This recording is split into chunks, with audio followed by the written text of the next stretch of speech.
Um, so my name's Andy Williams. I'm a GP in Palmerston North. My wife and I are part of a practice of about 3,500 to 4,000 patients. We've worked in a big IFHC and just moved recently to the smaller practice because we wanted to go back to something a little bit more smaller and personal. I qualified in 91, so some of the slides you'll see today will probably reflect my vintage. Apologies if that offends anyone. And basically did my training in Palmerston North, British trained in London, and then came over here, met Anna in Palmerston, and we've done our training in the Manor too. So basically locally trained and set up locally in practice here. One of the big things that was drilled into us when we were training, as with you, if and when you become GPs, etc., is the consultation technique. Although it can be pretty tedious and boring to keep going over and over it, because I know for a fact that's something that's driven to you very early in your piece, it's very important. And also with an exam coming up at the end, even if you don't want to do general practice, it's very important to actually get some good marks. I'm sure you're trying to get some of those. So that's all good. My daughter's next door, she's doing med. She's just on a lecture at the moment on Zoom. She's first year. So hopefully the quality will hold out. And from our rural location here. Anyway, welcome. So that was a brief introduction. So now I'm hoping that you can see the screen over on the right here. Can you see the title, managing time, shopping list, etc.? Okay, that's good. And I want to make this interactive, okay? So I know a lot of you got your mutes on, and that's a good idea, but I will be asking some questions. And if people don't put their hands up, that's all good, but I will start just picking on people just to get some flow going, because otherwise I get bored of talking, my mouth gets dry, and then I speak too fast. So I'll just be involving you a little bit as we go along. It's nothing too challenging. It's really just to create dialogue. So looking over on the left here, this is a bit of a sort of contemporary cartoon from the last couple of months from a British newspaper. The reason I liked it was because it was a vaguely soft PC take on COVID, but also highlighted the importance of sight and reading nuances and body language and listening to someone. And masks obviously reduce a few of the senses that we've got. And this is basically what we're going to be talking about today, is how to also act on those cues that we have when we're interacting with our patients. There's a brief brief layout of what we're going to be doing in the rough order, and we'll probably aim to finish by Q2, if not a bit before that, and try and have some Q&As at the end, but we will do Q&As throughout as well. So I won't go through the list there. That's roughly what we're going to be doing. Last couple of days I've added a little bit about telehealth, because I'm sure you're very aware of that in your new practices, and luckily you've managed to get into practices at this time, which is actually quite a good time. Pretty safe place to be in general practice generally, with all the precautions we're taking. But also it's a lot of your practices will be doing some telehealth, and that's quite an advantage to experience that at the moment. So one of the most important things you want to know this run is how to pass your exam and how to get a good mark. And I'm not sure whether you've seen these in your travels and whether you know this is what you're going to be assessed upon, but it's perfectly reasonable to show you. Now this will be available and recorded, this podcast, the tutorial, so you can go back to it. But these are the kind of things the examiners are going to be looking for. And what I'm going to talk to you a bit later on, hopefully addresses these. So I don't want to spend too much time on it, but aspect one, I've highlighted the key things, not necessarily what you really need to get, but these are the really important things to me. You don't want to miss obvious cues. So when you're in your consultation, you've got to be right onto it, very aware of what's happening around you, between you and your patient. You don't miss the obvious cues. In your exam, they're going to give you some fairly heavy cues and clues as to what's going on, so look out for them. You need to address the patient's concerns and needs. You know that, but it's a basic, and that's marked pretty low. If you don't do that, then you're going to be in trouble in your exam. Obviously, any life-threatening problem, if you miss that, if you miss the common things, you're going to get into trouble. What they're looking for in this aspect here, providing appropriate management, clear and safe plan for the identified problems. And I've underlined it here and bolded it, negotiation with the patient. That comes up throughout this assessment, the negotiation concept. Aspect 4, again, very good integration of consulting and professional skills, and consulting to a high standard most of the time. It's a fairly sort of nebulous thing, but just covers the whole holistic thing, really. When you come to providing appropriate services, x-rays, labs, etc., again, it's a negotiation. You need to be discussing with your patient in that exam situation, as you do day to day at the moment in your various practices, the negotiation of what you're going to do, why you're going to do it, the outcomes and the follow-up. Writing a prescription, don't forget, you're going to have to explain to the examiner why you've written a prescription, what you're going to write, what you're going to tell the patient. And again, it's negotiated with the patient in terms of the treatment plan and what you're going to be using. Any questions about that? Are you all fairly familiar with that exam structure? Nod, thumbs up. Yeah, you're happy with that? Okay. Any questions about that? No? Okay. So when I was training, this piece of paper is as old as it looks, and then some, because when I was training, this is what was given to us in our training, and it just dates back to 1984. And you may well have come across this. And the next two pieces of paper, the next two slides I'm going to show you, 1984 and 1996, basically variations on a theme. And you may well have come across these through your student years. And although they're pretty dry to look at, they're actually very important, and they do, the point of putting them on there is they're a recurring theme. These things haven't changed over the last 40 years in terms of how we communicate and how we navigate the consultation. So I won't go through them right now because you can do that in your own time, but both of them tend to have the same thing. Presenting problem, gathering information, opening up the consultation, narrowing things down, diagnosis, discussing the plan, and safety netting. That's essentially where it all goes. Similarly, the Calgary-Cambridge version is a similar variation. This article here, apologies for the compressed nature of it, but I've tried to squeeze it on. I should be doing PowerPoints, but I haven't got around to doing that yet. But in your own time, you can look through this and you can read it to expand it. But this was a very good article in the MPS casebook from 2014 about shared decision making. And you'll hear that banded about. But if you scrutinize that and have a look through that, it's a very, very good article and written by the MPS or someone for the MPS, which obviously gives a clue into the fact that this is something that comes up frequently in complaints to the medical council and MPS having to defend clinicians that shared decision making didn't occur. So it's well worth having a look through that to, again, incorporate aspects of that into your consultation. So enough of me talking for a little bit. You'll all have been taught this, and hopefully by now, as you go into general practice, you're pretty accomplished history takers, and you'll have your own way of doing things. So what I'm just going to do, I just wonder if you have a look at this little diagram I've done here. Carl, what do you think that represents? I've seen this before. It's the double diamond. So it's you start and you ask the patient.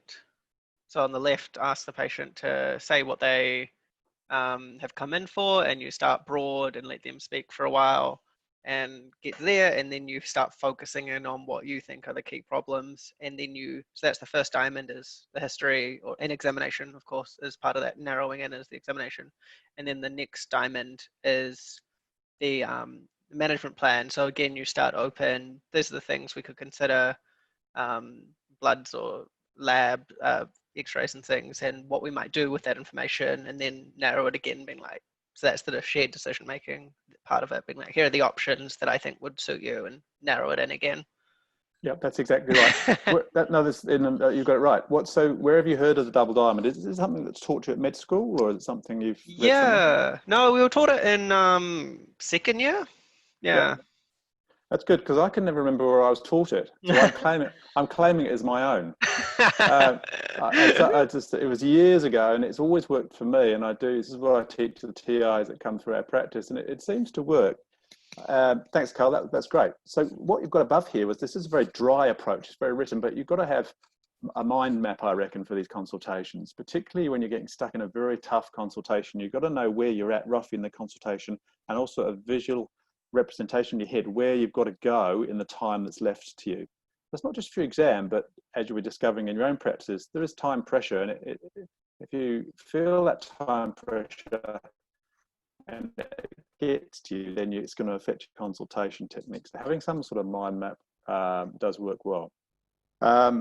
Yeah, I've just written small there, basically the things that you've covered there, Carl. I don't really need to go through that anymore. But what I want to do now is I'm just going to flesh that out into how I've added my own sort of variation of that. And again, so it's a screenshot. So apologies for if you hopefully can understand my writing. But Carl, what Carl was alluding to, as I'm sure you're all aware about, because you've already taught it, obviously, is in that first opening of the diamond. You've got the open questions, and then on the slide down the other side, you've got the closed questions.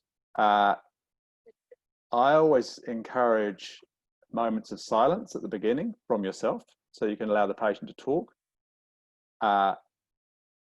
Facilitate their history by using empathy, reflection, but I call it SER, silence, empathy, and reflection. If you're using those three things, you'll usually suck out most of the information you need. And how long this lasts for is entirely up to you, but you really want to sort of get that over the first 3 to 4 before you start shutting someone down. Also depends how many problems they've got, of course, which we'll talk about later on. At the end, as you're coming towards the widest part of the diamond, you need to also investigate it or explore the social aspect, social habits, smoking, drinking, why they've come in now, what's their worst symptom, what they're worried about. And how you ask those questions in a non-confrontational way is a learned art, and it's something the more consulting you do, the more confident you'll get at it and the more effective it will be. I'll put down here context. It's very important to apply the patient's symptoms as they're presenting to where they are in their life, to where they are in their life cycle. Are they in their 20s? Are they in their 60s? Are they married? Are they not married? Are they just split up? Are there other issues going on? So that sort of comes under the social, really. You're exploring where they're at and why they've come in. It's really important to work out why they've come in right now. A pivotal moment in any consultation is the summary. So Miguel, what do you just explain why do you think summary is important? Essentially to make sure, I think, that you've gotten the rough story, or at least like the main issues that they've identified, I think. Yes, that's right. It's to show, it's more to show them that you have listened to them and you understand what they're coming in with. You may still have absolutely no idea what's going on, but what the patient wants to do is they want to feel listened to. So it's very important to reflect back to them with a summary where you see they're at, what they presented with, and then it does often then gives you permission to lead into the next part of the closed diamond part. It shows you've listened to them, and now you can ask them some sharper questions, which are more yes/no answers, to try and help you establish the diagnosis or consolidate the diagnosis you've got in mind already. And so you go through your closed questions through here. At some point here, you actually got to do an examination. And I think in your exam, you tell the examiner what you're going to be doing and why you're going to be doing it, etc. And as you can see, as a proportion of the area of both diamonds is very small. Most of the diagnosis is attained from the history. 70% of the diagnosis is gained from the history, if not more. The examination tends to only offer a little more in most diagnoses, apart from the common things like maybe a cold or maybe strep throat, something like that, which might give you some ideas of from the examination. So at this point, you've sort of got a bit of a diagnosis and you've got some conclusions in mind. You then have to tell the patient what you think is going on. And again, the second diamond allows you to test what they know about the diagnosis and how this might affect them. So again, it's the perception and the understanding. So you would say to a patient, so I think you have a diagnosis of depression. What does this mean to you? And that's obviously an open question, and allows them to maybe throw a few more things at you, put some more cards on the table, which supplements what you've learned in the first part, but also might help guide you with what you're going to do and how you're going to tailor your treatment options and how you're going to present them to the patient. So at this part of the diamond here, you get to the treatment option, you present the treatment, and you tell them about the drug. So Ben in Wanganui, if you're going to offer, for example, if you're going to give someone an antidepressant, for example, bog standard, what are you going to tell them about it there in that last part of the consultation? What to expect from treatment, any side effects, and you might want a safety net, and get them to follow up in a week or so just to see how they're going. Sure. So yeah, regarding the treatment, yeah, explain what it is, how it works, how long it's expected to take to work. Explain that it doesn't work in everyone at all. It doesn't work in everyone all the time. It sometimes takes 2 to 3 weeks to start working, and other people it can take a week to work. I sometimes ask a patient, how do you feel about taking an antidepressant, for example, because you've got to get buy-in from the patient. You've got to get them to buy into the concept of treatment. And if they know someone last week who was put on an antidepressant and developed a rash or had an immediate acute reaction to it, they're going to, or their fears of addiction or dependence, that you need to know that, because you need to allay their fears around that. So it isn't, it's that negotiation of a treatment plan. And remember, the patient may come back to you and say, no, I don't want to take an antidepressant. So Brad, if someone says, I don't want to take an antidepressant in their consultation, how would you manage that? I guess it would depend on the rationale and the reason for their not wanting. So I would probably try and spend a bit of time with them to understand what their understanding of the antidepressant is and what the thoughts are behind that decision. Sure. Okay. So you're at 16 minutes in your consultation, and you've got about 4 or 5 minutes to go to close things down. What would you potentially do in that situation with your patient if they really don't want to do what you're suggesting? They agree with the diagnosis, but they don't want to do what you're suggesting. Well, how are you going to manage that? So I would try and find a path of less resistance. So, for example, I would ask them, I wonder if we can do something between now and the next time that we speak. For example, for you to keep a record of how you're feeling and anything that's maybe some activities that you're doing.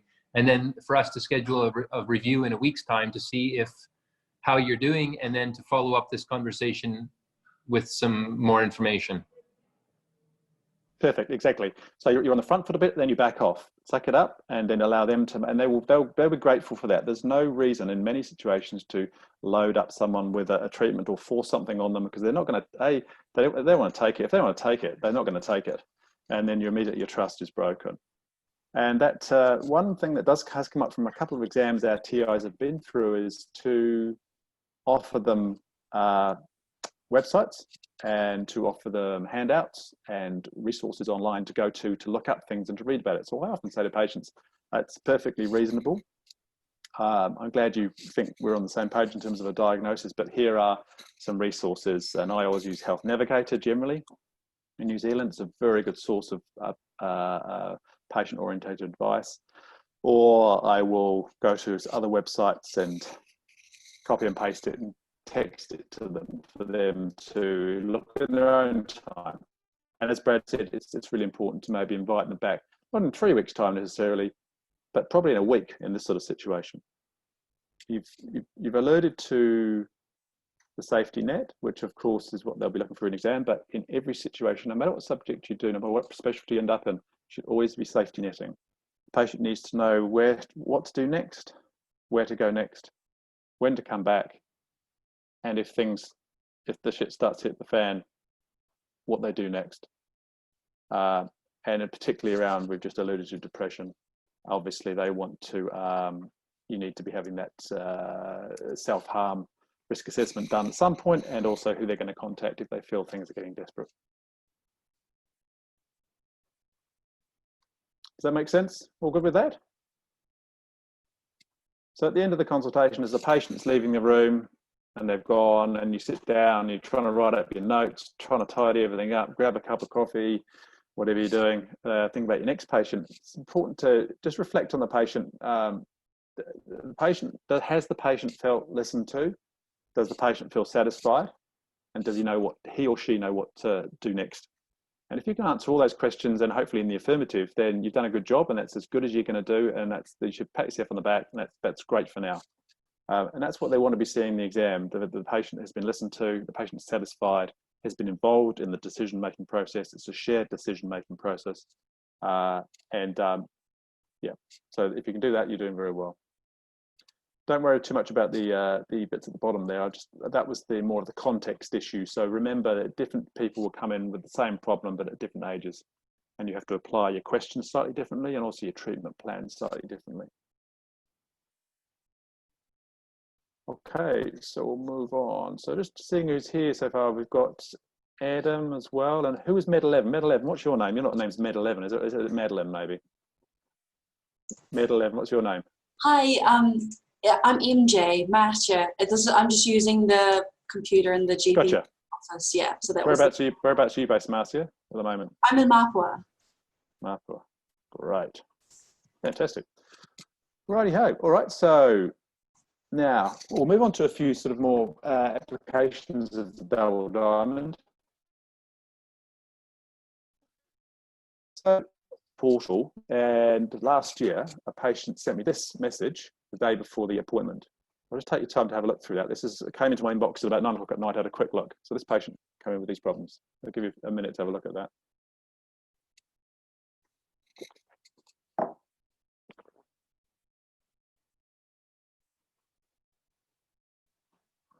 Oh, Serena, how are you going to manage that?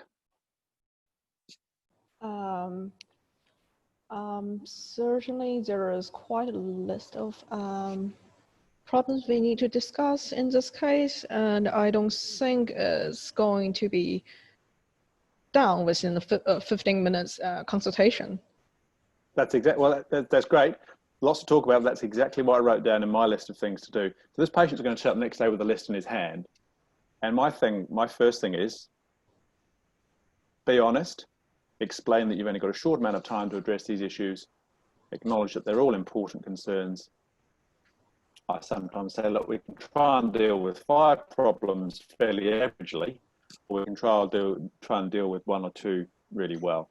And most patients understand that. They just want to often just let you know what's in their head, what's on their mind, and they don't expect you to sort all these out in 15 minutes, but they do want to know if they're all linked and where their concerns are. And actually the list is actually very useful to know. It gives a very snapshot of where that person is in their life, what their main concerns are. And you can probably drill down very quickly into 2 or 3 of those things that you think are going to be major issues, and you can probably sort out within 15 minutes. I sometimes take the list of someone. If someone comes into the room with a piece of paper, you can spend 15 minutes watching them telling you everything on their own agenda and their own time, or you can maybe after the first couple of minutes of silence and listening, actually politely ask to have a look at the list. And again, that helps you reorientate yourself in your consultation in terms of time frame and manage your time better. You can usually see what the big ticket item is. And as you probably know by now, the big ticket item is usually on the bottom, underlined, but it's not top of the list. And that leads on to what I would say next. So maybe of all the problems on your list, which is the most important problem for you today? Now in your exam, I don't think you're going to get people coming in with lists, but in your practices at the moment, over the last 10 days or so, you will have had people coming in, and especially after the extended lockdown period, things will be building up and they will have a list. And so learning to manage a list is a challenge and something's well worth sorting out at this point in your careers, if particularly going to do general practice. And throughout the consultation, the consultation and the list, basically you want to subconsciously log what can be deferred and what can be dealt with now. Rome wasn't built in a day. You really don't need to sort everything out in 15 to 20 minutes, because A, you won't, and B, you won't give good service if you try and do that. Also, what can be deferred until more information is in. So if someone's chronically tired and they've also got some sunspots and they've got some depressive symptoms, you can just gently go into parts of the consultation and you know they're going to have some blood tests, and you know they're going to have some follow-up. So you can immediately put maybe 3 or 4 things from the list onto the next consultation. So you can explain to the patient very politely, they've got a large number of things on the list, and we can deal with some of these later on. What about the ball or string patient? The patient comes in. Ryan, are you there? Can't see you. Can you hear me? Yeah, I'm Okay, here. get that one. I'm just on the Okay, Ryan, tablet, hi, how are you? have the video. Hi. Hey, no problem at all. Good to hear you. Hey, how would you manage someone who comes in what's what I call the ball or string? It's someone who comes at you with without a list, and has got 5 problems. They're jumping around all over the place, backwards and forwards. They seem to go down one line and they jump onto something else. They derail themselves all the time. Have you got any ideas how you might attack that? I'd probably form my own list, say sort of, okay, it seems like you've got a few things that you want to talk about. You mentioned this, and this. Just for the sake of time, would you mind if we focus maybe for a few minutes on this one here and just try to get them to take a more directed approach to things? Yep, good answer. Again, going back to maybe what's the most important problem for you today. Yeah. So what I tend to do in that sort of situation is down the bottom here. I presume you can still all see this okay. The power of silence, as frustrating as it is, just saying nothing for 2 or 3 minutes and letting the patient go all over the place allows you to actually try and drill down, hone down on the things that you think are going to be the most important things, clearly from their history. So just don't say anything. Anyone going to?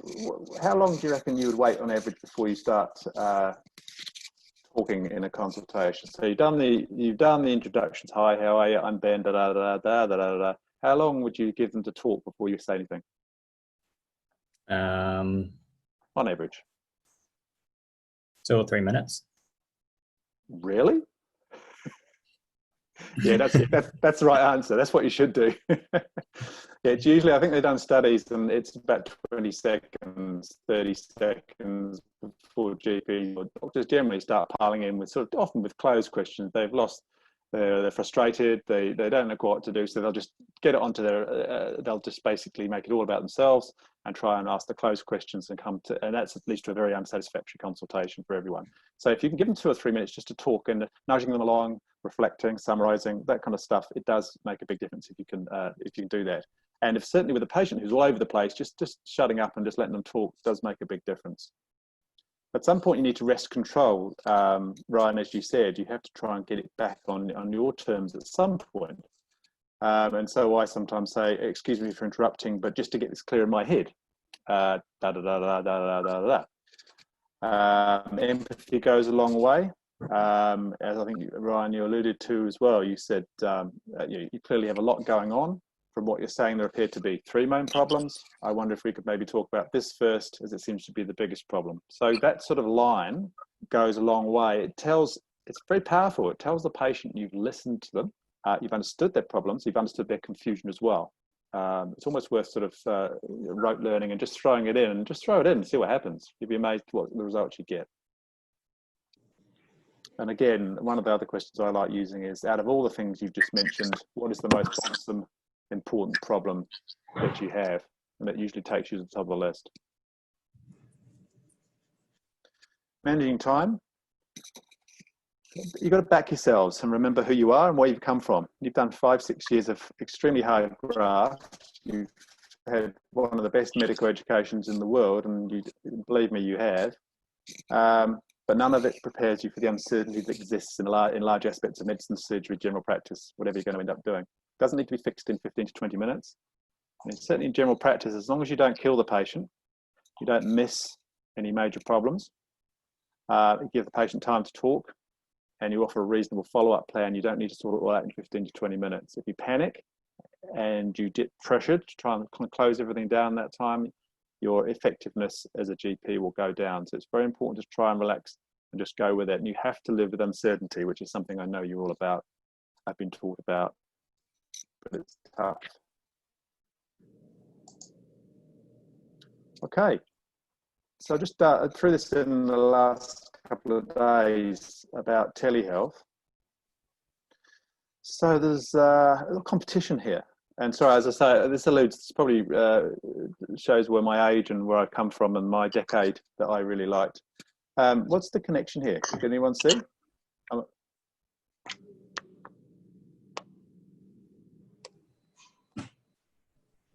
Any volunteers? We're talking telehealth. Okay, it's not the bands, it's the songs. Who are these guys down? Who's black and white? Do you know who these people are? They're very old. Carly Rae Jepsen from a couple of years ago? No, no clues. I'm not seeing much in there. Are you saying "Call Me Maybe" for Carly Rae Jepsen? Oh, well done. Who said that? Me, Carl. Well done, Carl. Yeah, well done, Carl. Yeah. Don't know the others though. You don't know. You don't know who this is? That's Sting. Well done. The Police. Well done. Who said that? Brad. Brad. Yeah. Okay. Songs that they might have done. What was the first song? Second song they did that was really, really famous? Message in a Bottle.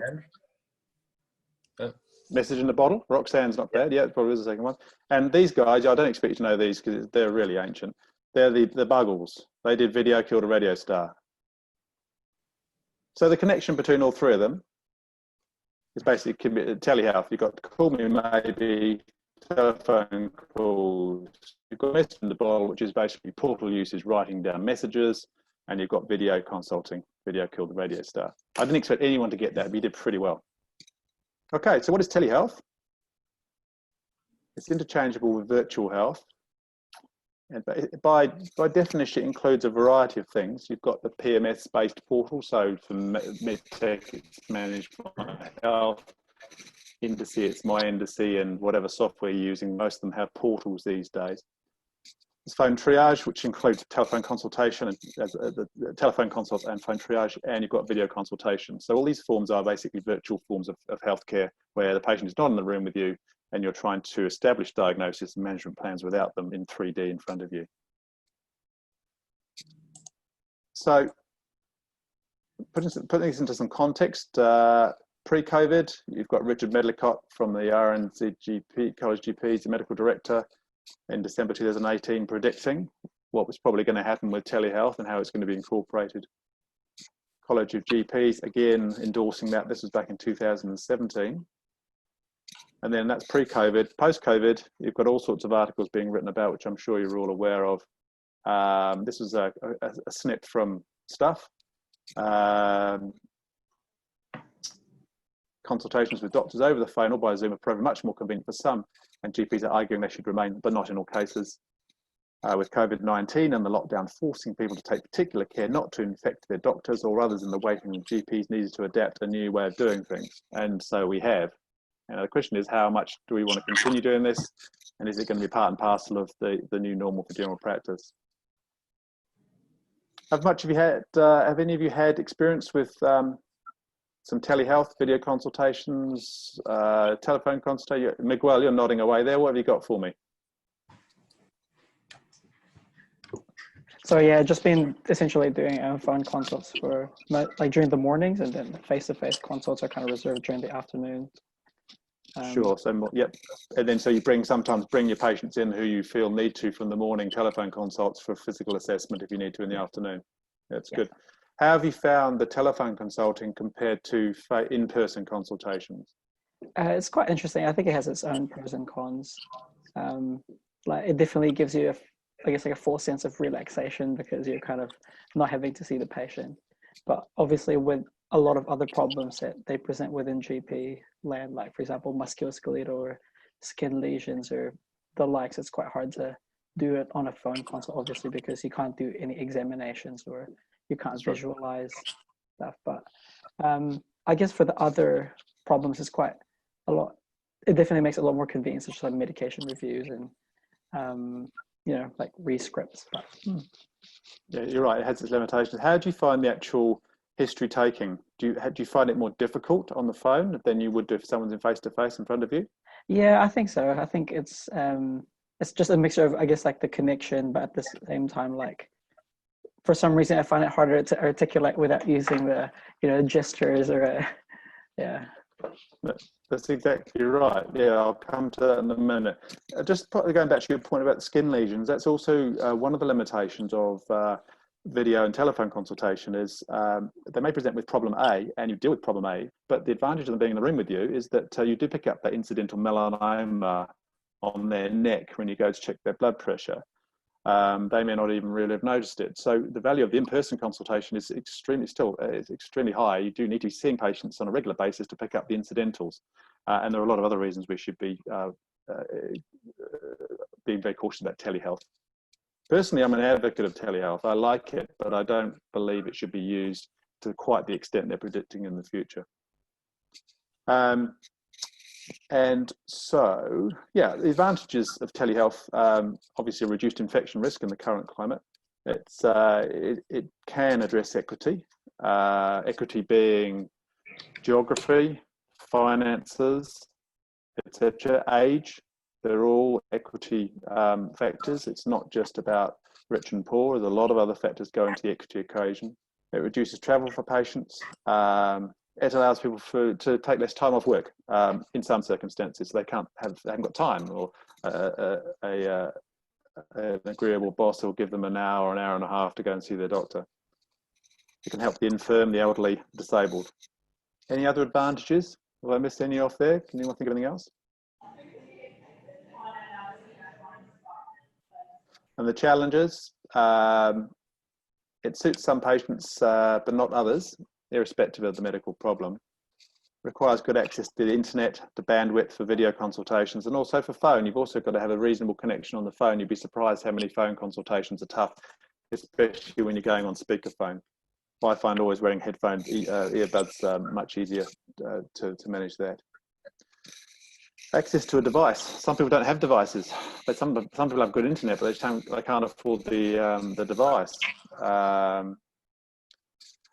So some of the people we're trying to attract into telehealth, in fact, they can't do it because they can't afford a device. It's a form of reverse equity.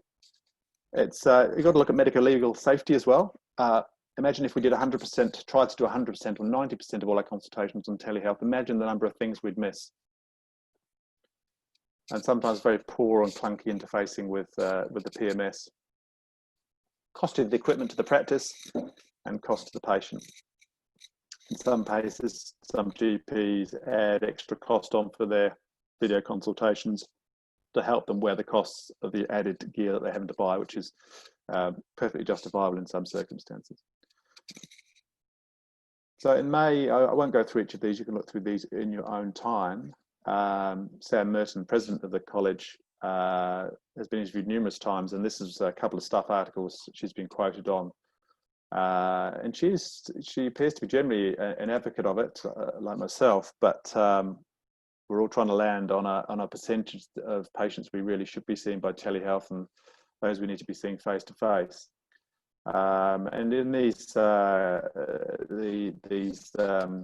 statements that have been quoted, it does indicate a degree of caution and also the pitfalls of telehealth about missing the nuances, etc. As Miguel alluded to, it is harder. It's tougher. If you're doing it properly, it's hard work. And you've got to do it well because you will miss something. And if you keep doing something badly, you're going to get caught. This was another quote from George Laking, who I don't know, but an oncologist in Auckland. And it's interesting, it's from a specialist point of view. George Laking has become more aware of the tone of his voice when he speaks to cancer patients over the phone. You have to put all your personality and your spirit and your skills into the video or phone consultation. Which I think sums it up really well in the line, because it is hard work when you're trying to do this to make it work. The telephone consultations, you miss the vital visual nuances, the body posture, the head down, the head up, what sort of pose they're sitting in, and also, as I say, you miss those other physical manifestations of disease, which might be, certainly wouldn't be evident on telephone, they might be on video, but in the face-to-face consultation, you get an idea of those. In a video consult, the nuances are often clearer, but they're still not as clear as if you're in a 3D consultation. And it's very important to remember your standard etiquette and manners. Introduce yourself, say who you are, apply your double diamond, and close off nicely at the end and make sure you safety net. And even more so than an in-person consultation, it's important to do that properly and effectively with a telehealth consultation. Anyone else done any telehealth work? Anything else, any experience they want to sort of share with anyone at all? Video, has anyone done video consultations? No? My clinic, Otaki, doesn't. I don't think they do much. I don't think they do much video consultation. But what they're doing is every patient is getting a triage over the phone, which is new for them. So then they can triage if they need to be respiratory clinic, or even if they just don't need to come in. And so the GPs are really loving it, because then they get an idea of, they've already got a triage note about what the patient is coming in for as well. So they found they've been able to go quicker as well, because they know they can look up and prepare, because they know a bit more about why the patient's coming in. And that's right, Carl. And that's also the value of portal, which we haven't really talked about. Patients will often do a pre-consult email to me on the portal, telling about what they're going to come in with. Now, although some people hate to do that, they don't want to have a sleepless night before they're coming in. It's quite useful to know, so that when you bring them into the room, you know roughly what they're going to be talking about. So it is very, very useful. Have any of you had enough experience to work out maybe who the best person to phone triage is, out of interest? Would it be the receptionist? Would it be the nurses, nurse practitioner, and GP? Who do you think is the most effective? For the clinic here, a lot of GPs have been doing it, and it is really good in terms of they can already sometimes just treat things as a triaging process, like if someone just needs like a quick prescription.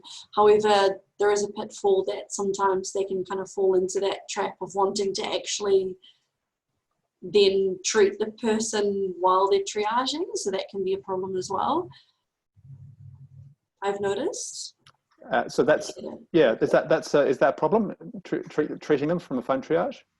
Well, just it ends up taking a lot longer to triage patients. They might have a list and they might not get through all of the patients. Yeah, sure. So that's the problem in terms of just not, like, it's supposed to be a quick triage, but then it ends up being a consult sometimes. Yeah, that's right. And if you're allowing 5 minutes for each phone triage, you don't actually have the time. You don't have time to go into a full consultation, as you're saying, and then it derails them and puts them off completely off time. That's right. That is a challenge, but that's why people are realizing now probably the best person to do it is a GP, because they can often nail things down and sort it out, get some blood tests done, come back in and look through their appointment book and bring in with Dr. X 3 days later. And so half an hour of phone triage in the mornings is a very good way to go forward, especially at the moment, if not longer.